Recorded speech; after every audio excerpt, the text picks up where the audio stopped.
찬양팀 특성 중에 마지막 그 후렴부의 가사가 참 마음에 와 닿습니다. 주의 손에 나의 손을 포개고 주의 발에 나의 발을 포개고 내가 주를 위해 주님과 함께 내가 죽고 살리라. 죽고 살리라. 오늘 설교의 핵심 주제입니다. 죽고 산다. 주님과 함께 죽고 산다. 이게 신앙생활이거든요. 오늘 여러분 예배를 드리면 찬양을 부르면서 그런 감동을 받아요. 매주 드리는 우리가 예배지만 때로는 어떤 일들로 예배를 빼먹기도 하죠. 그런데 예배는 그렇게 열심히 드렸던 바리새인들은 왜 그 하나님 앞에 예수님 앞에 인정을 받지 못했나? 이 핵심을 우리가 잘 알아야 됩니다. 여러분들 이 예배를 드리지만 이 예배는 의식입니다. 의식. 묵도로부터 시작해서 축도까지 끝나는 그 순서에 짜여진 의식이에요. 그 의식 속에 많은 헌금도 하고 설교도 하고 많은 순서들이 들어있잖아요. 그래서 이 의식은 어떤 형태로 헌신 예배가 됐든 무슨 예배가 됐든 다 그 모양의 의식이 있고요. 그 속에 많은 부분들의 또 형식들이 들어있습니다. 그런데 중요한 것은 그것은 껍데기다라는 걸 알아야 돼요. 순서를 잘 짜여지고 찬양을 잘하고 헌금을 드리고 내가 여기에 참석했고 그래서 예배를 무사히 마쳤고 이것은 다 껍데기.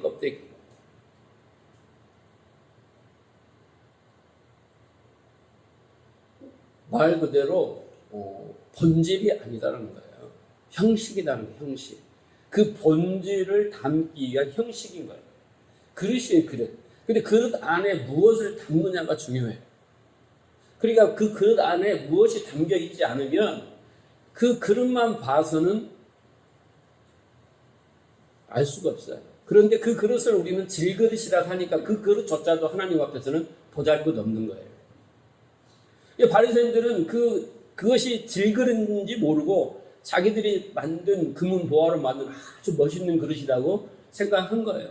그런데 더군다나 그 그릇 안에 본질이 없어요.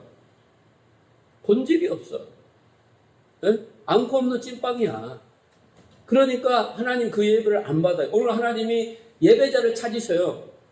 어떤 예배자를 찾으세요? 신령과 진정으로 예배하는 자를 찾으세요. 그것은 곧 그 사람은 형식을 가지고 나오고 의식 속에 있지만 그 사람에게는 본질이 있는 거예요.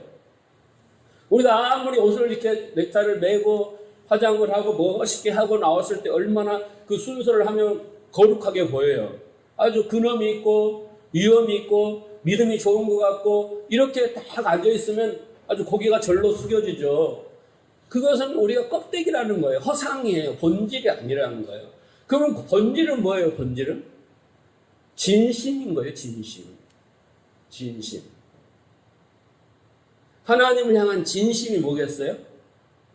그것은 하나님을 구하는 마음이에요. 하나님이 필요합니다. 하나님의 그 자비와 긍휼이 필요합니다. 하나님의 능력이 필요합니다. 하나님 영광을 받으셔야 됩니다.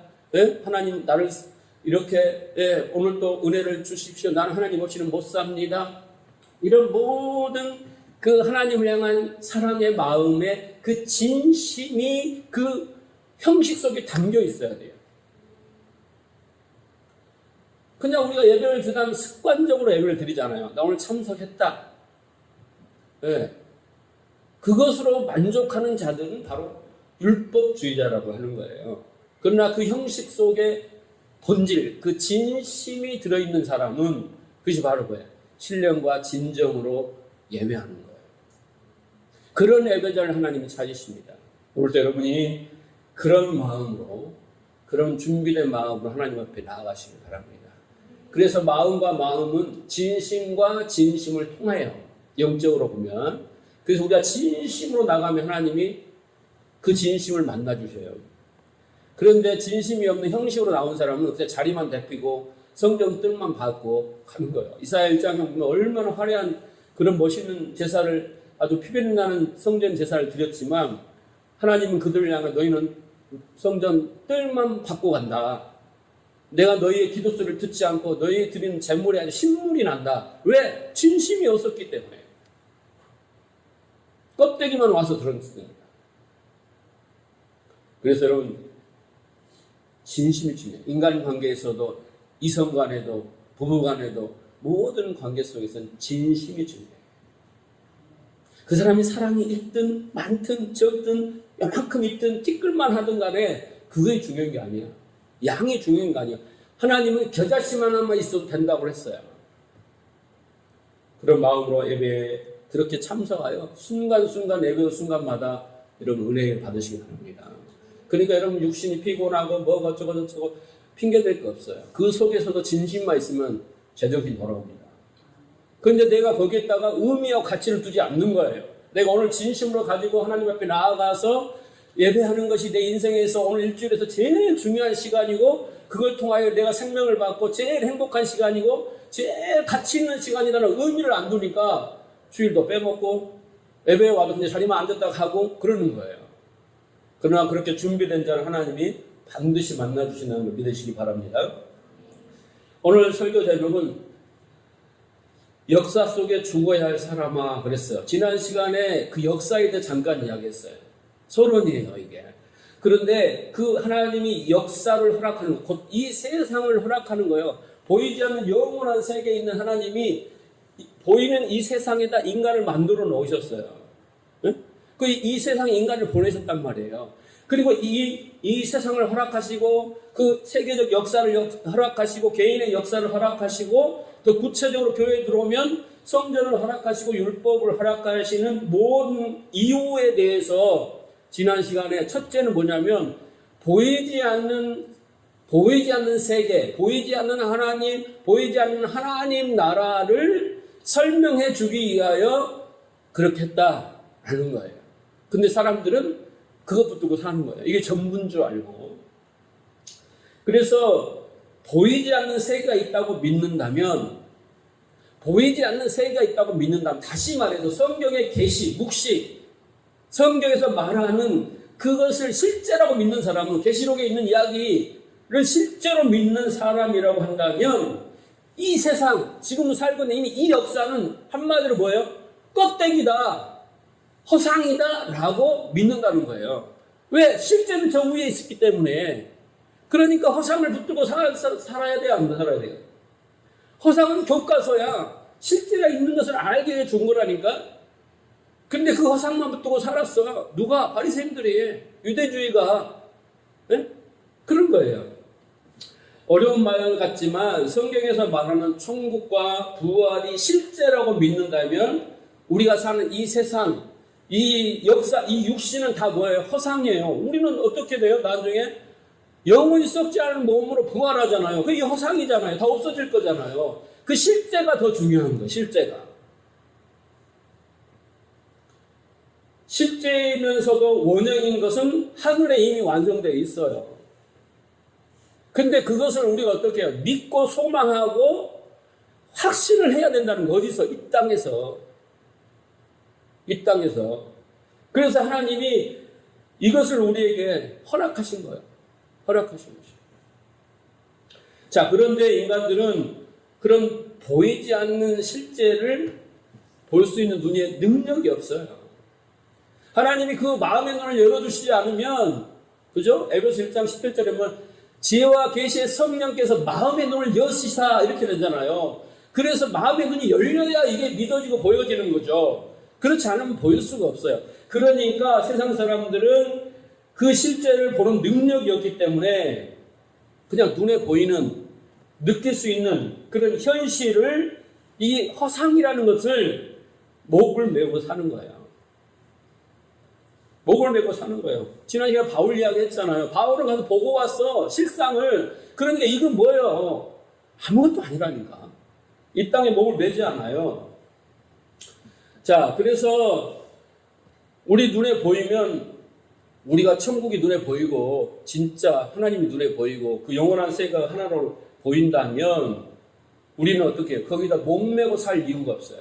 절대. 그죠? 네. 나그네처럼 사는 것을 당연하게 여기는 거예요. 실제를 향해서 가는, 본향을 향해 가는 아브라함처럼 그렇게 사는 거예요. 그런데 인간들의 눈은 보이는 그런 역사만 감지한단 말이에요. 그래서 어떻게 해요?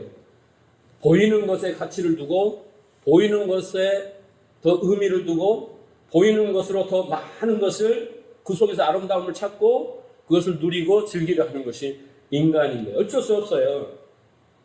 그런데 재미있는 것은 하나님께서 이 모형으로서 이 세상과 역사를 왜 하나님의 백성들을 주셨고 또 하나님 백성들에게 그것을 섬기라고 하셨느냐? 이게 중요한 거예요. 그것이 할례, 지난 시간에 할례를 왜 이미 할례 받았다, 의롭다 해놓고 또 왜 몸에다 할례를 행하라고 했느냐? 그 의미인 거예요. 똑같은 거예요. 그걸 설명하기 위해서. 그걸 우리가 이해를 해야 되니까.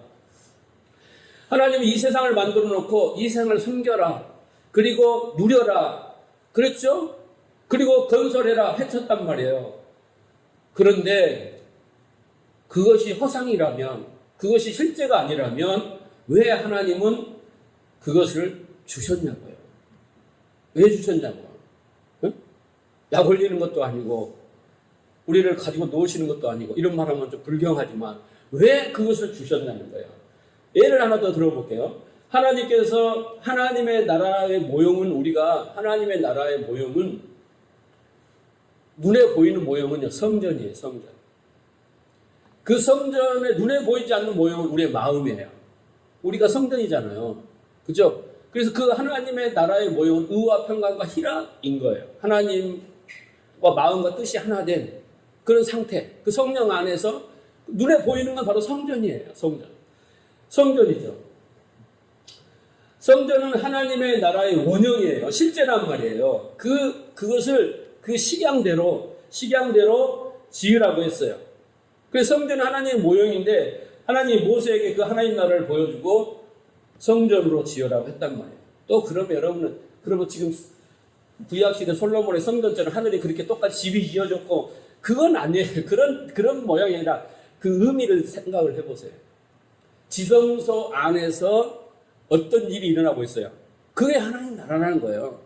그런데 그 하나님 나라에 가기 전에는 성전 뜰이 있고 성소가 있고 지성소가 있잖아요. 그 결국은 지성소라는 성전 안에 있는 지성소라는 그 하나님이 임재하시는 그 나라, 그것이 하나님 지성소인데 그것이 바로 하나님 나라라는 거예요. 그걸 상징적으로 보여주는 거예요. 그걸 그 모형이잖아요. 자, 그래서 이제 모세가 그 보고 내려와서 성전을 지었고 그리고 그 성전을 섬겼어요. 그 성전을 건축해라 하셨고 또 성전을 섬기고 성전에서 그 제사를 지내고 그 성전을 의지하고 살도록 했습니다. 그런데 그렇게 실컷 그렇게 해라고 해놓고 AD 70년에 어떻게 됐습니까? 예수님의 말대로 돌 하나 남지 않고 지금은 벽 하나 남았지만 돌 하나 남지 않고 모든 기초가 다 없어진 말대로 다 하나도 없게 다 부셔버렸어요. 그러면서 이러는 거예요. 그 모형이야 믿지 마 이러는 거예요. 하나님이 그 말을 부셨다는 것을. 이거 진짜 아니야. 그거 지금도 진짜라면 어떻게 해요? 지금 우리 대한민국에는 그런 성전들이 곳곳에 산에 세워지고 또 그리신산에 지어놓고 또 시내산에 지었잖아요. 그리신산에 모리아산에 지어놓고 예루살렘 지어놓고 우리 성전이 진짜야 이렇게 맨날 싸울 거예요. 아, 교회들도 요즘 그러잖아요. 우리 교회가 진짜야 막 그렇고 우리 교회는만 하나님이 역사해 막 이러잖아요. 그렇게 우리도 지금도 뭐예요? 돈 없으면 교회도 못 지어. 성전을 그렇게 지어야 되면. 그죠? 네? 그 강 목사님 그 성전 하시는 분 있잖아요. 그분이 진짜 성전으로 지으려면 몇 조가 든대요. 근데 그 모형으로 하는데 몇 억이 들어요. 몇 억. 모형으로 조그맣게 축소해갖고 진 성전도 어마어마한 거예요. 아, 저 뼈꼬리 다 하네. 여러분 평생 돈 벌어갖고 성전 하나 금초대를 만들고 뭐 하나 만들면 평생 이거 짓다가 가는 거예요, 인생이. 근데 그건 아니라는 거예요. 그럼 왜 그렇게 만들어 놓았냐 말이죠. 네? 여러분 이해가 가세요? 하나님은 왜 그랬을까? 그렇게 만들어라 하고 그렇게 지성소 안에서 대제사장이 제사 잘못대로 불공정한 그 자리에 직사 죽이고 그러시는 하나님이 이제는 다 무너뜨려라 라는 것이요. 힘 빠지게. 왜 그랬을까? 하나님은 이 세상과 성전과 율법을 만들어 주시고 그것을 건축하고 섬기고 지키겠을까? 그런 다음에 뭐예요? 예수님께서 성전은 나의 몸이다. 다 헐어라. 그 십자가에 못 박혀 죽은 거예요. 그 십자가로 다 부시는 거예요, 그걸. 네? 그런데 바리새인들은 그거 붙들고 끝까지 안 하려고 하는 거고 하나님은 그냥 부수셨고 AD 70년에 예수님이 십자가로 그걸 부신 거예요. 박살 내신 거예요. 왜 그랬을까요? 그것은 하나님의 은혜를 의지하지 않는 인간들 그리고 그들이 만들어낸 이 세상에 어떤 것도 섬겨서는 안 된다는 거예요. 그것이 우리에게 생명이 되지 않고 그것이 우리에게 복이 되지 않고 그 어떤 것도 우리가 그 앞에 절하거나 섬겨서는 안 된다라는 것을 깨닫기 위한 것이며 하나님의 백성을 훈련시키기 위하여 그렇게 만드시기 위하여 하나님이 허락하신 거예요. 가짜를 허락하신 거예요. 진짜를 알게 하기 위해서. 그래서 오직 성김을 받으실 분은 하나님 한 분뿐이고 그 하나님이 만들어내신 하나님의 나라 그 하나님이 만드신 하나님의 나라만이 우리에게 진정한 행복과 안식을 줄 것이다라를 경험해라는 거예요. 우리는 경험하기 전에 절대 아무리 교회 나오라고 해도 안 나오거든요. 자기가 인생 상전 수정 공륜을 다 걷고 무당도 찾아가보고 어디로 다 찾고 돌다니 더 이상 이제 돌아갈 데가 없어. 그러나 이제 암이나 걸려갖고 죽게 돼갖고 돌아갈 데가 없어. 그럴 때 한번 하나님 믿어볼까 하고 오는 거예요. 자진해서 오는 사람 별로. 100사람 중에 한 사람 있을까 말까요? 그래서 자진해서 왔다 해도 이 사람은 이미 마음속에 뭔가 하나님 역사에서 오는 거지 그렇게 스스로 오는 건 아니에요. 그걸 알라고 하나님께서 알리시는 거예요.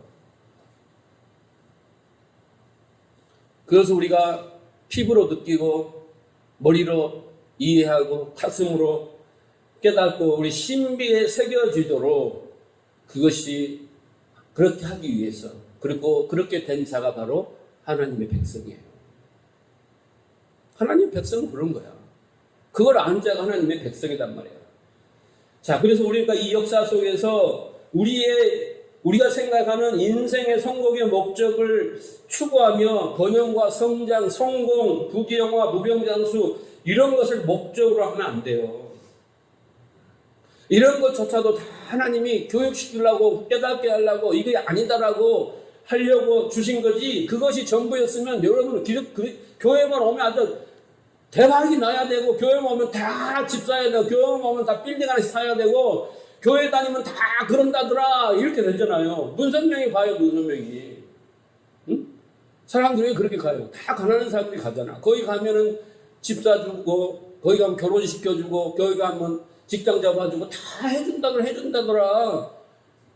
그렇잖아. 그래서 우선 민생고를 애들하게 가. 그런데 가면 뭐예요? 그 종교의 종이 되어서 뭐 하는 거예요? 여러분 잘 알잖아요. 그게 종교라는 거예요. 그래서 우리는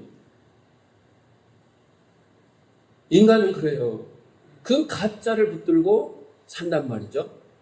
그리고 우리가 하나님 앞에 기도하는 것도 그 가짜를 어떻게 해요? 더 풍성하게 하고 그것을 더 많이 갖기 위해서 네? 그런 인생의 문제들을 해결하기 위해서 그렇게 기도해요. 기도조차 내용이 하나님 그것을 통해서 모든 것이 헛되다 네? 그리고 몸으로 살면서 배워라 이렇게 준 건데 그걸 우리는 목적으로 삼아서 그걸 붙들고 이루고를 한단 말이에요. 그러니까 엄청난 큰 차이가 있는 거죠.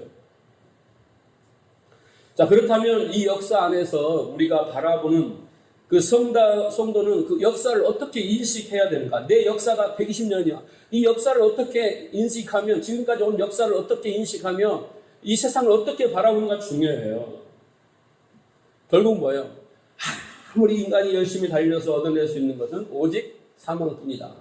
다 썩어 짐 밖에 없다라는 것을 인식하고 그리고 어때? 어디다 목숨을 걸어요? 하나님의 은혜와 하나님의 의가 아니면 살 수 없는 인간이구나. 진짜는 하나님의 나라구나 라는 것을 알고 말이죠. 아, 십자가의 은혜가 아니면 정말 죽는구나 라는 것을 깨닫는 것이에요. 그 깨닫는 자가 하나님의 백성이고 그 깨달은 자가 그 백성이 하나님의 은혜 안에 살게 되는 거예요. 그러니까 여러분 자꾸 은혜 안 준다고 뭐 안 준다고 하지 말고 깨달음이 없어서 그러는 거예요. 은혜를 안 주시는 게 아니에요. 자꾸 내가 깨닫고 뭔가 나를 벌리려고 하지 않기 때문에 은혜가 없는 거예요. 자, 그래서 오늘 본문으로 들어가면 오늘 17절에 아브라함이 대표예요, 대표. 믿음의 조상이잖아요. 교회의 대표예요. 구약의 대표예요. 그가 신앙 고백을 하는 거예요. 17절에. 기록된 바 내가 너를 많은 민족의 조상으로 세웠다 하신 것 같으니 하나님이 그렇게 하셨대요. 네? 하나님이 교회를 세우시고 아브라함을 그렇게 믿음의 조상으로 만드시고 우리를 부르셨다는 거예요. 그런데 그의 믿음 바, 그 믿음의 뭐가 실체가 뭐예요? 실체가 뭐냐라는 것을 설명해 주고 있잖아요. 그 믿음은 많은 간단 명료하게 썼어요. 뭐라고 썼어요? 하나님은 죽은 자를 살리시며 없는 것을 있는 것으로 있는 것 같이 부르시는 이시니라 라는 거예요. 이것을 믿었다는 거예요. 중요합니다. 오늘 이 한 절 갖고 설교를 할 거예요. 하나님은 죽은 자를 살리시며 없는 것을 있는 것 같이 부르시는 하나님이시다 라는 그 믿음이라는 거예요. 믿음의 실체가. 여러분 성경을 문자적으로 보지 마라 그랬어요. 여기에 보면 오늘 본문도 방금 읽었던 하나님은 죽은 자를 살리시며 없는 것을 있게 한다라는 것을 문자적으로 보면요. 아, 하나님은 죽은 자를 살려내시는 하나님? 없는 데에서 있는 것을 만들어내시는 하나님? 와, 하나님의 능력은 대단하시네? 그런 하나님이라면 내가 그 하나님을 믿어야지. 이렇게 이해한 게 아니에요. 하나님은 생사화복만을 주관하시는 그런 하나님? 이렇게 보지 말라는 거예요. 이렇게 그냥 1차원적으로 문자적으로 보는 거예요. 그러나 문맥상에 쭉 읽어보면 바울은 지금 뭔 이야기를 하고 있냐면 구원 이야기를 하고 있어요. 어떻게 구원받았느냐 이 이야기를 하고 있으면서 하나님은 죽은 자를 살리며 이 말씀은 그 앞에 하나님은 없는 것을 있는 것으로 부르시는 창조의 하나님이에요. 없는 것을 있게 하는 게 뭐예요? 창조의 하나님이죠. 그 창조의 하나님은 죽은 자를 살리시는 하나님이래요. 여러분 우리가 살아서 죽었습니까? 죽어서 살았습니까? 네? 그러죠 집사님. 할렐루야. 죽어서 산 거예요. 여러분 살아서 죽었다고 생각하면 안 돼요. 여러분 우리 순간 나온 순간부터 죽은 거예요. 그러나 인간의 눈으로 나온 순간 산 거잖아요. 생명을 얻은 거잖아요. 그런데 그 생명은 육신의 생명이지만 진짜 그 안에 있는 사람이 죽어 나온 거예요. 좀비라니까. 그러니까 여기서 하나님이 뭐예요? 죽은 자를 살리며 이렇게 나오는 거예요. 창조의 하나님 어떤 하나님이어야 돼요? 새로운 것을 새롭게 생명을 주시며 이렇게 나와야 되잖아요. 그러니까 오늘 본문을 가만히 보면 죽은 자를 먼저 살린다 이렇게 나오니까 누구예요? 우리를 살린다는 이야기예요. 그러니까 뭘 믿었다는 게 아브라함이 우리의 믿음의 실체가 뭐여야 되는 거예요? 죽은 우리를 살리셨다라는 거예요. 그걸 믿는 거라니까. 그러면 여러분 그 어떻게 돼야 돼요? 아, 하나님 앞에서 나는 산자인 척을 할 수가 없어요. 이 말을 믿는다면 죽은 자야. 좀비라니까. 그런데 바리새인들은 산자인 척, 살아있는 사람으로서 신령한 사람으로서 율법을 지키고 이 산자인 척 살았단 말이에요. 근데 실체는 죽은 자라니까. 죽은 자예요. 그 믿음이 있는 자는 자기가 죽었다, 산자인 척 할 수 없고 죽었다 인정하는 자만이 믿음이 있는 거예요. 그 자만이 어떻게 해요? 살 수 있다라는 거예요. 하나님 앞에 나와서 난 산자야, 산자 이러면 그는 절대 살 수가 없어요. 하나님 왜 산자를 또 살려? 왜 산자를 위해서 왜 십자가를 못 받게 하셔? 그잖아요? 그래서 죽었다고 인정하는 자만이 사는 것처럼 오늘 하나님은 그런 어떤 하나님이냐? 죽은 자를 살리시는 하나님이다. 그래서 우리가 구원받은 자라면 하나님 앞에서 나는 죽은 자입니다. 이렇게 해야 믿음이 있는 거예요. 지금까지 제가 설교한 건 뭐예요? 로마서 1장 17절부터 지금까지 지금 4장까지 계속 오면서 뭔 이야기 하는 거예요? 우리의 처음의 자리를 이야기해 주는 거예요. 왜? 거기서부터 신앙생활이 진짜 하나님 관계가 이루어진다니까. 이걸 모르고 그냥 하는 것은 뭐예요? 율법주의자예요. 자, 그래서 24절, 25절로 연결해서 중간은 다음 주에 설교할 거고 24절, 25절로 이렇게 연결을 해보면 예수님의 죽으심과 부활로 연결이 되면서 24절 의로 여기심을 받은 우리도 유함이니 곧 예수 우리 주를 죽은 자 가운데서 살리신 이를 믿는 자니라 그랬잖아요. 그렇죠? 네? 그 연결을 해봐요. 하나님은 죽은 우리를 살리셨다라는데 그러기 위해서 어떻게 했냐? 예수 그리스도를 죽으시고 그리고 살리셨다. 그렇게 살린단 말이에요. 산자를 죽여서 죽일 필요가 없죠. 산자는.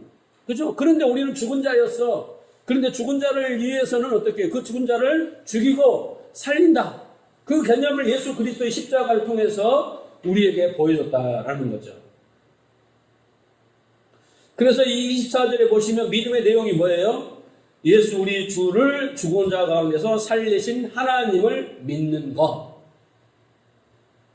그리고 그것은 뭐예요? 예수 십자가의 죽음과 부활이다라고 단락의 끝을 맺고 있어요. 자, 여기서 중요한 것은 이거예요. 예수의 십자가는 단순히 우리를 살려내기 위하여 하나님이 죽으시는 그 방법이다라는 것이 아니에요. 이 십자가는 그 자체가 그 하나님 나라의 창조와 섭리와 존재의 양식과 사업의 모든 원리가 포함되어 있어요. 아시겠어요? 하나님의 나라의 그 원리는 십자가예요. 창세전에 세우신 십자가예요. 그러니까 하나님의 나라의 원리는 뭐냐 하면 죽고 사는 거예요. 그것을 예수님이 보여줬어요. 십자가에 죽으시고 사는 것. 예수님은 죽으시지 않아야 되잖아요. 근데 우리를 위해서 대신 죽고 사는 거죠. 자, 그래서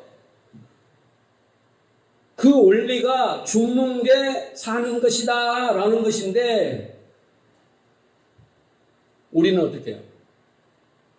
살라고 발버둥치잖아요. 좀비가 살라고 발버둥치잖아요. 여러분 죽으려고 발버둥 쳐봤어요? 하나님 나라의 원리가 하나님 백성에 대한 원리가 복받고 행복하게 사는 원리가 죽고 사는 거예요. 그러니까 죽음이 먼저 돼야 되는 거예요. 죽음이 된 거예요. 아니 내가 태어났는데 살아있는데 왜 죽으래? 아니 지금 하나님 볼 때 우리는 죽은 자라니까. 그죠? 그죠? 죽은 자야. 그런데 우리는 이제 진짜 죽어야 돼. 죽은 자라고 딱 하나님 도장을 찍었어. 그러나 우리 머릿속 이 모든 비질리는 다 살아있어 지금. 근데 이제는 우리가 뭐 해야 돼? 이게 죽어야 된다고. 이 안에 이 마음과 생각들 세상별로 가득 차 있는 성경적이 아닌 하나님 마음과 생각이 아닌 그 말씀이 아닌 모든 것들이 이제는 죽어야 되는 거예요. 죽어야 사는 거예요. 이것을 죽이지 아니하면 우리는 살 수가 없는 거예요. 사는 자가 아니에요. 그것을 십자가에서 보여준 거라니까요. 그래서 우리도 살려면 따라해보면 반드시 죽어야 한다. 싫지만. 네. 예수님이 십자가에서 죽고 살았듯이 우리도 그렇게 죽지 아니하면 우리는 산 자가 안 된다는 것을 보여주는 겁니다. 단순히 우리의 죄를 용서하기 위해서 그런 게 아니에요. 예수님의 십자가의 죽으심과 부활은 하나님 앞에 죽은 자로 드려져야 비로소 산 자가 되는 그 하나님의 나라의 백성의 출생의 비밀이에요. 존재의 양식이라는 거예요. 죽어야 된다니까. 찬양의 가사처럼 죽어야 살고 죽어야 된다니까. 자, 갈라디아 6장 14절을 봅시다.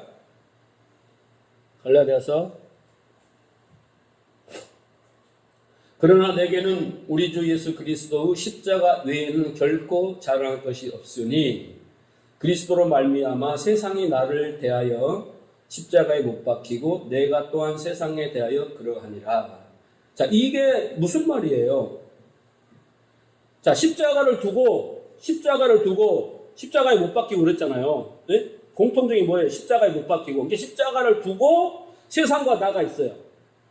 근데 세상이 나를 향해서 너 죽었어! 그러는 거예요. 나도 어떻게 해요? 세상을 향해 너 죽었어! 그러는 거예요. 십자가를 두고. 이게 십자가에 둘 다 죽었어요. 그래서 나는 십자가에 자랑할 것밖에 없는 거예요. 죽은 것을 자랑해요. 여러분 세상이 살았으면 어떻게 돼요? 여러분은 세상의 가치대로 사는 거잖아요. 진화적인 가치로 살아가는 거예요. 부경과 무병장수를 사랑하고 세상의 가르침대로 살아가잖아요. 그렇죠? 내가 안 죽으면 어떻게 돼요? 고집 세고 자존심 세고 말 안 해도 잘 알잖아요. 예? 그런 내가 죽지 아니하면 십자가에 둘 다 죽지 아니하면 인본주의, 율법주의, 종교심 모든 비진리가 다 죽지 아니하면 십자가에 죽지 아니하면 불행한 거라니까요. 그러니까 세상도 죽었고 세상도 심판을 받았고 나도 죽었고 십자가 앞에서 서로 너 죽었어 나 죽었어 에브리바디 죽었어 다 죽은 거야. 그게 신자라고요. 그게 바울이라니까요. 그래서 십자가에 죽는 것이 해피. 내가 십자가에 죽지 않았으면 세상이 나에 대해서 살고 내가 세상에 대해서 살았으면 탐자지. 무슨 의미인지는 아세요? 영진아 알겠어? 죽어야 되는 거예요. 바울은 그 이야기를 하고 있죠. 그래서 예수 그리스도의 십자가에는 결코 자랑할 것이 없다.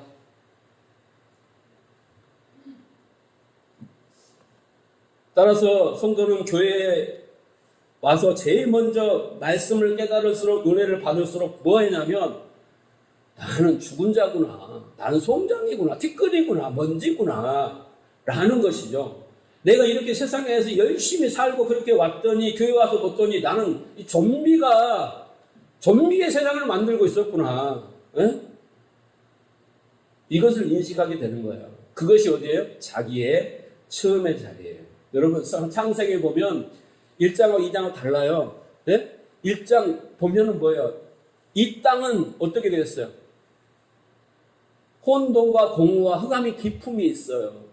우리의 처음의 상태가 여러분 응애하고 태어나면 아주 이쁘고 귀엽고 육신을 가졌지만 그 속은 예수를 믿기 전까지는 혼돈과 공허와 흑암의 기품 속에 있는 거예요. 죽은 거죠. 생명이 없는 거죠. 그 속에 이제 예수를 믿고 그러면 어떻게 빛이 있어라 라는 하나님의 말씀이 딱 비추면 그게 뭐가 되는 거예요? 생명이 들어가는 거예요. 거기에서 생명이 들어가는 거예요. 첫째 날, 둘째 날, 셋째 날, 넷째 날, 다섯째 생명이 들어가서 마지막 날 안식에 거하는 거예요. 그때 우리의 처음의 자리를 아는 거예요. 내가 가지고 있는 거는 세상을 뭐 서울대 나오고 어디 나오고 뭐하고 이렇게 하면 잘 살면 행복하는 거랑 다 허상이라니까. 그런데 어느 순간에 내가 혼돈과 공허와 흑암의 기품 속에 있는 나를 발견하는 순간 부르짖게 되는 거예요. 도와주세요. 그때 빛이 있으라 라는 말씀이 바로 생명이 들어가면서 흑암이 물러가고 공허가 하나님의 말씀으로 채워지고 혼돈이 질서가 잡히는 거예요. 말씀으로. 그게 뭐예요? 하나님 나라예요. 그것을 하나님이 새롭게 창조하는 새로운 피조물이라고 하는 거예요. 새롭게 창조하는 거. 보라, 이제 옛사람은 갔어요. 새 사람이 된 거죠. 새 사람이 된 거면 껍데기가 새로워지고 옷을 새로 한번 얻었어요. 아니라니까. 혼동과 공허와 흑암이 깊은 내 이 사고 방식과 무의식과 내 감정과 마음에 빛이 오는 거라니까요. 진리가 오는 거예요. 그런 연구로 우리는 하나님은 반드시 우리를 이 역사 속에서 십자가에 못 박아 버리신다는 거예요. 그래서 예수를 올바르게 믿으면 남들에게 존경받고 자타가 공인하는 선한 사람, 경건한 금욕주의 이런 게 되는 게 아니라 오히려 예수를 믿는 순간부터 하나님은 우리를 자꾸 죽이셔요. 우리의 부끄러운 수치를 그리고 우리를 실패하게 하시고 여러분 예수 믿고 잘된 사람 있어요? 그 잘됨이 지금 이 잘됨은 영혼의 잘됨을 이야기하는 거예요. 육신적으로 잘된 사람 있어요? 물론 큰 교회 가면 그런 분도 있죠. 그러나 여러분 그분들이 진정으로 잘됐을까요? 그걸 세히 봐야 돼요. 겉만 보고 나도 저분처럼 그렇게 잘되기 원합니다. 아니에요. 잘된 사람은 어떤 사람이에요? 죽는 사람이라니까. 자기 처음의 자리를 아는 거라니까. 안 되는 일이 많아요? 잘 되는 일이 많아요. 저는 안 되는 일도 많아요.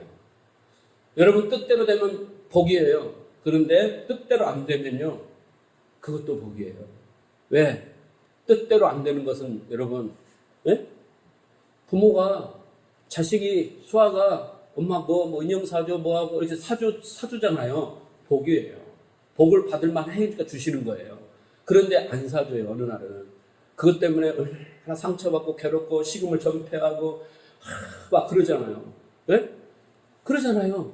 근데 자기가 봤을 때는 복이 아니야. 상처와 저주와 형벌이야. 이거 안 줬으니까 얼마나 불행해. 그런데 진짜 며칠 지나고 나면 풀고 일어서는 거예요. 그게 뭐예요? 성숙인 거예요. 집 안 나가는 거, 그게 성숙인 거예요. 네? 아셨어요? 그러면서 뭘 깨달았겠어요? 아, 안 되는 것도 있구나. 안 될 이유가 있구나. 그걸 찾는 거예요. 그걸 계기가 되는 거예요. 앞으로도 엄마가 안 돼. 그러면 내가 이렇게 떼써봤자 안 되는구나. 안 되는 건 안 되는구나. 배우는 거예요. 훈련받는 거예요. 연단받는 거예요. 그게. 네? 그런데 여러분, 내가 죽지 않냐면 그 연단이 많다니까. 응? 수아가 커가지고 이제는 내가 뭘 요구해야 되고 내가 요구하지 않으려면 다 아는 거야. 그래서 내가 요구한 것을 착착착착 줘. 왜? 엄마한테 딱 합하니까. 당연히 있어야 되는 거니까. 근데 이런 과거의 경험이 없으면 무조건 맨바닥 헤딩처럼 쫙 하고 앉아놓다 딱 잡고 밥도 안 삐지고 막 이렇게 하고 또 가서 해고 그 속에서 깨달음이 없어요. 깨달음이. 하나님은 우리를 그렇게 연단해서 하나님의 백성으로 만드는 것이 목적이지 뭐 주는 게 목적이 아니라니까. 그래서 어떻게 해요? 그 연단과 훈련을 통하여 자기 부인과 자기 십자가를 지는, 예?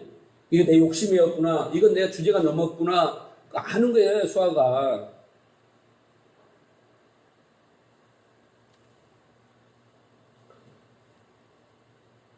그래서 하나님은 우리가 어떤 상황 속에서도 우리가 자랑하고 잘나고 뻐기고 이런 것들을 용납하지 않으세요. 그리고 우리가 역사 속에서 여러분 그렇잖아요. 여기서 우리 모여서 이야기하면 예수 믿기 전에 안 잘 나간 사람, 뭐 돈 많이 안 벌어온 사람 다 없어요. 다 돈 많이 벌어보고 다 뭐 다 했다 다 자랑해요. 그런데 이제 은혜 안에서 이야기할 때 그거 다 뭐예요? 아쉬움도 없어요. 쳐다보기도 싫어요. 네? 그잖아요. 근데 교회에 와가지고 또 그거 세우려고 하면 어떻게 되겠어요? 그래서 이제는 하나님이 교회 안에서 우리가 바리새인들처럼 하나님 앞에 나와서 하나님 나 11조하고 헌신하고 봉사하고 뭐 했습니다. 라는 그 자기가 세운 그 전리품들을요, 박살을 내버려요. 박살을 내버려요. 쓰레기통에 넣어버리신단 말이에요. 자랑할 수 없게 만들어버려요. 왜냐하면 죽은 자는 절대 그걸 만들어낼 수 없어요. 혹여 만들어냈다 했다도 안고 없는 침판이라니까요. 본질이 없어. 형식만 있지. 그런데 진짜로 죽은 자를 알고 은혜를 안 자는 하나님 앞에 나아가서 그렇게 안 한다니까. 어떻게 해요? 주여 내가 죄인으로서니 나를 불쌍히 여기서 이거밖에 안 해. 도와주세요. 모든 걸 다 맡기겠습니다. 이런다고. 한마디도 내가 어쩌고 저쩌고 억울하잖아. 이런 소리 안 하는 거예요.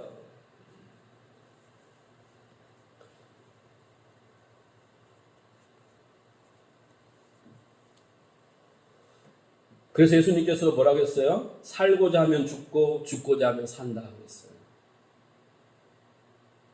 지금 목숨이요. 목숨과 생명 구분해야 돼. 목숨은 육신의 목숨이고 생명은 영혼이에요. 그래서 여러분들 목숨을 살리고자 하고 목숨을 지키고자 하고 목숨을 위해서 살고자 하면 반드시 죽어요. 그런데 생명을 얻기 위하여 목숨까지 버리는 자는 진짜 생명을 얻는 거예요.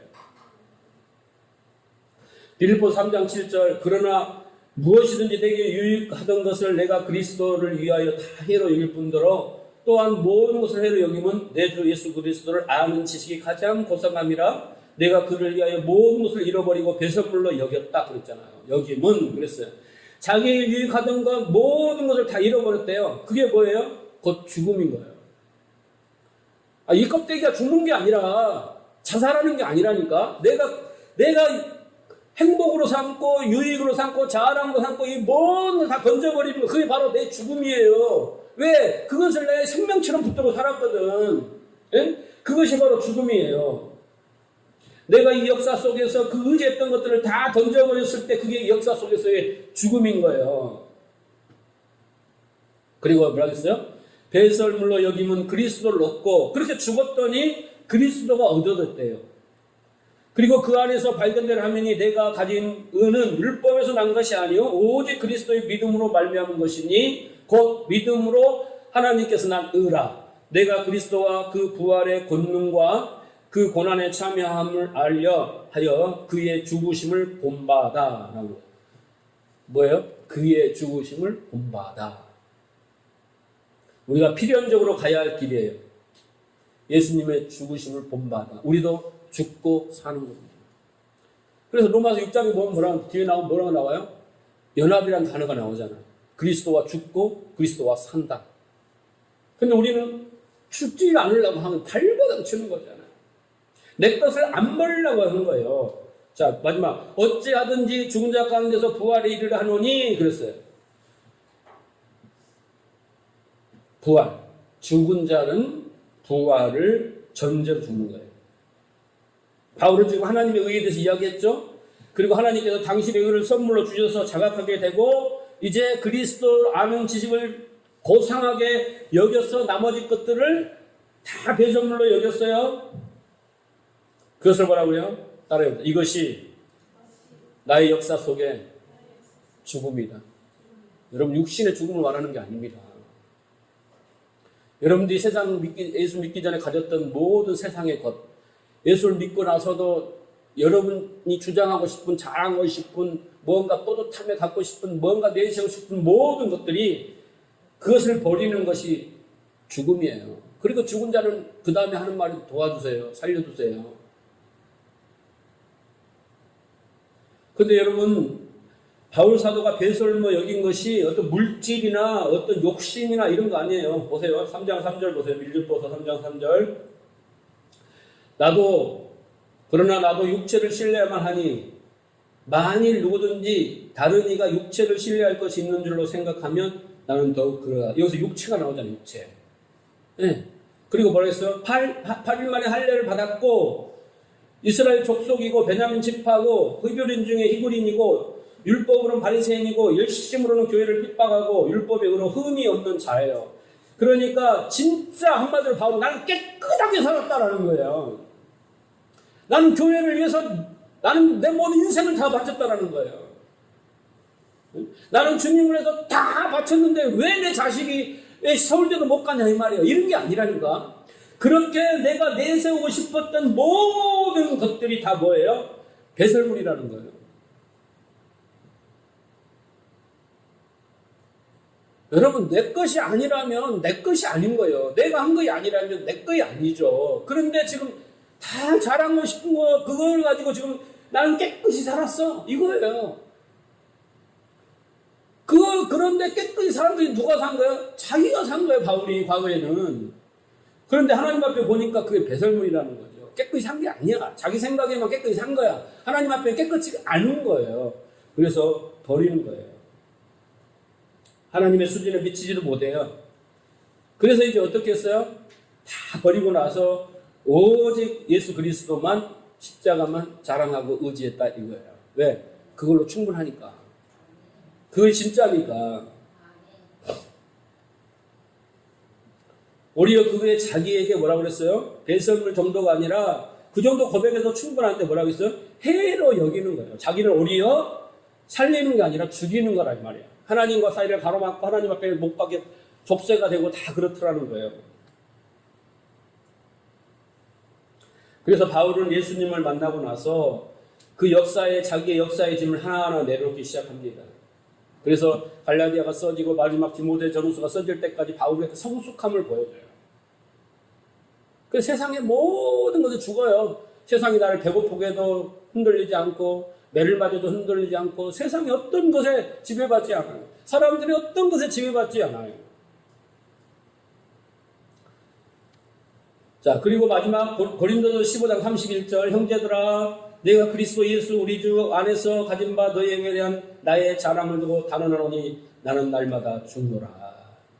나 너희에게 자랑할 거 하나 있는데 그게 뭔지 아니? 난 날마다 죽는 거야. 그게 자랑이에요.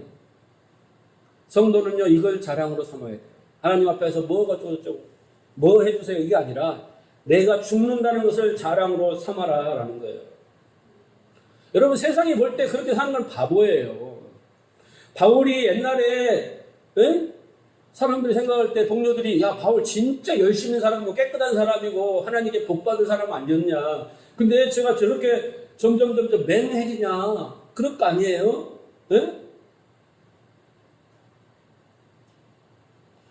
바울아 너 옛날에 가족들 다 버리고 대세상에 그거 하나 써주니까 너 그거 들고 가서 천리 말기를 마다하고 가서 막 하나님 예수 믿는 사람들 죽이고 막 그랬던 그런 거 아니야?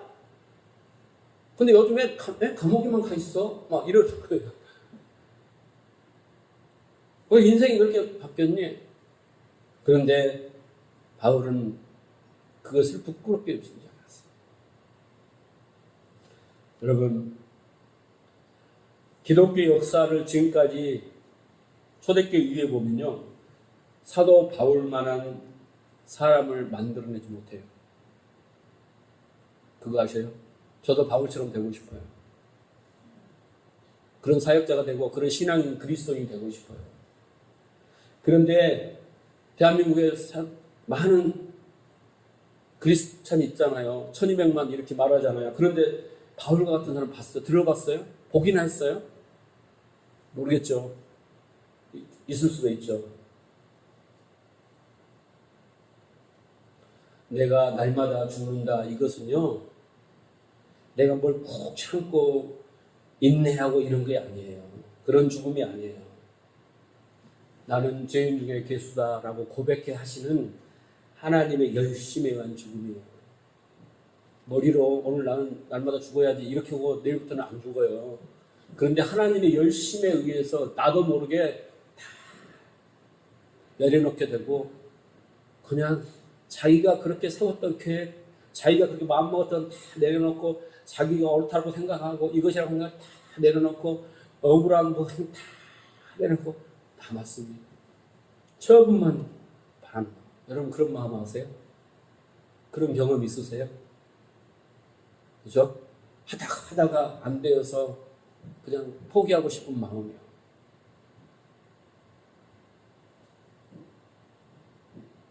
그게 뭐예요? 우리를 향한 하나님의 열심으로 우리를 죽이시는 거예요. 그래야 살기 때문에. 여러분 그게 우울증이 아니에요. 그게 우울증이 아니에요. 그게 비관하는 게 아니에요. 그리스도인들이 그걸 찾아올 때 그것은 사도 바울이 자기의 죽음을 자기를 이야기하는 거예요.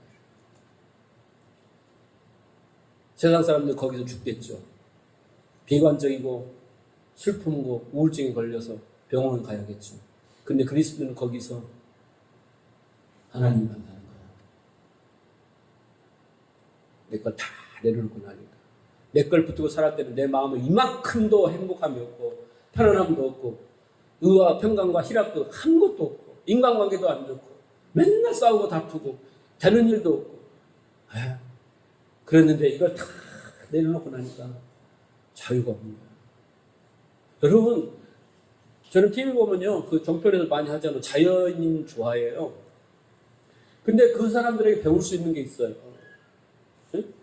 그 사람들도요 그 사람들의 대부분이 어떤 사람들이냐면 인생에 실패한 사람, 친구에게 배신당하고 부도 받고 보증서 가지고 그래가지고 막 분노하고 막 인간에게 뭡니까 그냥 염증을 느끼고 회의를 느낀 사람들. 대부분 그런 사람들이에요. 그 다음에 두 번째는 뭐냐면 질병을 얻은 사람들이에요. 그런 사람들이 치료를 목적이로나 회피의 목적으로 산 쪽으로 들어가요. 섬으로 가요. 그런데 거기에서 사느냐 못 사느냐 딱 한 가지예요. 욕심을 가지면 못 살아요. 예? 세상에서 누렸던 그 욕심대로 살려면 못 살아요. 또 나와야 돼요. 그리고 두려워서 못 살아, 혼자. 그런데 다 내려놓고 죽으면 죽으리라. 거기서 다 공통으로 한마디는 모든 걸 내려놓았대요. 그분들이 그 이영구 목사님이 쓴 내려놓음의 책을 읽었을까요? 아니라니까. 예수도 안 믿는다니까. 그래도 그 욕심을 내려놓으니까 건강이 회복되고 자연과 더불어 사는 게 행복하대요. 세상 사람도 그렇게 산다고요. 근데 우리는 거기에다가 그 욕심에다가 종교적인 욕심, 자기 의를 또 내세운다 이 말이에요. 말씀을 정리합니다. 이 역사는 허상입니다. 하나님의 나라는 실제입니다. 믿습니까? 여러분이 아무리 이 역사 속에서 발버둥치고 이루려 하지만 그것은 다 썩어 없어지는 거예요. 하나님이 이 역사를 해야 되는 건 뭐예요? 죽어라. 너의 처음의 자리를 알아라. 거기 처음의 자리에서 나를 만나자. 지금 그러시는 거예요. 우리는 그거 놔두고 계속 뒤지고 볶으면서 뭐 해야지, 뭐 이루어야지, 뭐 이루어주세요. 막 이러고 있잖아요. 그리고 이루었다, 막 이러지만 그게 아니라니까. 죽어야 되는 거예요. 자아가, 우리 안에 비진리가, 우리를 높이는 이 자존심이, 자기 사랑이, 욕망이, 자기 자랑이. 어떻게 해요? 지금까지 쌓아올린 그 자기의 자부심들이 하나님 없이도 살아간다는 그런 마음들이 다 죽어주는 거예요. 바로 이 역사 속에서 우리에게 죽어야 되는 거예요. 나는 날마다 죽어도 괜찮아요. 왜냐하면 내가 죽으면 그리스도가 내 안에 사시니까. 그분의 마음이 살아나니까. 그분의 생각이 살아나니까. 그분의 감정이 살아나니까. 걱정할 거 없어요. 내가 뭘 만들어 살 필요도 없어요. 우선 내가 죽으면 되는 거예요. 죽어야 됩니다. 죽을수록 행복해요. 여러분, 지금까지 나를 불행했던 녀석은 누구냐면 바로 이 녀석이에요. 여러분을 지금까지 힘들게 했던 녀석이에요. 여러분의 가정을, 여러분의 삶을 힘들게 했던, 관계를 힘들게 했던 건 바로 이 녀석이에요. 이 녀석. 이 역사 속에서 이 녀석이 죽어야 돼요. 네? 이 녀석이 주렁주렁 달고 있는 그 모든 것들이 배설물로 버려져야 됩니다. 주님이 그거 하라고 부르셨어요. 그거 하라고 교회로 부르셨어요. 다시 한번 묻습니다. 천국과 부활을 믿습니까? 그러면 이 땅을 바라보고 살지 마세요. 이 땅에 있는 모든 거 다 없어지는 거예요. 다만 내가 죽는 자리라는 것. 그래야 살 수 있다는 것. 아시기 바랍니다. 오늘 말씀을 다시 한번 기억하면 하나님은 죽은 자를 살리시며 여러분 우리를 살리십니다.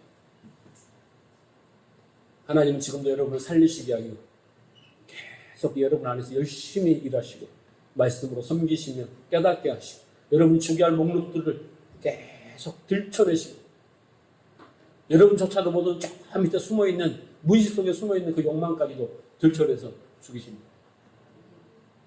죽어야 삽니다.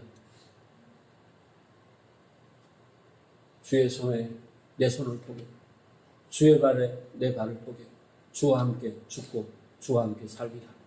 그렇게 되시기를 날마다 그렇게 되시기를 주님으로 축원합니다.